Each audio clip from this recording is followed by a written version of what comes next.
আসসালামু আলাইকুম রহমতুল্লাহি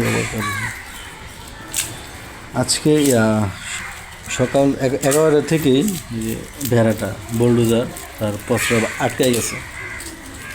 সকালে আমি যখন দেখছি যে 2 ফোঁটা করে প্রস্রাব পড়তেছে, আমি ভাবছি যে এমনি হয়তো বা প্রস্রাব পড়তেছে, কিন্তু আবার যখন বিকাল 4টার দিকে আসছি তখনও দেখি যে তার 2 ফোঁটা করে অল টাইম প্রস্রাব পড়তেছে। তারপরে বুঝতে পারলাম যে এটা মনে হয় সমস্যা। তারপরে এক ডক্টরে ফোন দিলাম, ফোন দিয়ে বললাম যে এই সমস্যা।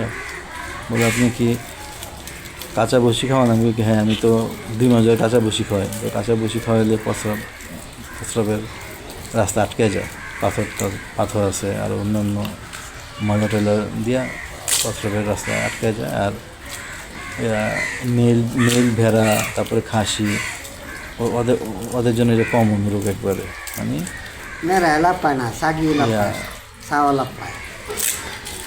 শুকনো বসে খাওয়াই দেয় এরকম হবে। তারপর বলছে আপনি এটারে গরম পানির ছেঁকা দেন 10 মিনিট। তো গরম পানি ছেঁকা দিলাম, ছেঁকা দেওয়ার পর বলতেছে যে 250 ml পানি খাওয়াই দেন দিয়া বেকিং সোডা, বাসার যে আমরা ইউজ করি বেকিং সোডা 1 চামচ আর 2-3 চামচ চিনি মিশাইয়া চিনিতে খাওয়াই দেন। তা যদি প্রস্রাবের ব্যাগটা আসে তাহলে নাকি পাথর মাথর যে আটকে থাকলে এটা বের হয়ে যেতে পারে। তারপরে ওইটাই করছি। ওইটা করার পরও খুব একটা হয় নাই। তারপর আরেক এবার বড় ডাক্তারে ফোন দিছি। বড় ডাক্তারে ফোন দেওয়ার পরে উনি বলতেছে যে এই যে আমার যে হিউম্যানের আছে না, ফুসিট স্কোয়ার যে ফুসিট 40 ফিরোসামেট গ্রুপের ফুসিট, ওইটা খাওয়াই দেন। আর অ্যালকোহলিক 20 ml খাওয়াই দিতে বলছে। তো ওইটা ফুসিট খাওয়ানোর সাথে সাথেই এটা আলহামদুলিল্লাহ প্রসব করে দিছে। আর এটার ফাংশন এমনই, আমরা যখন ভার্সিটিতে মানে ছোটো ছোটো ব্যাচে ট্রায়ালে আমাদেরকে এই যে ওষুধ বানাইতে দিতে ভার্সিটিতে।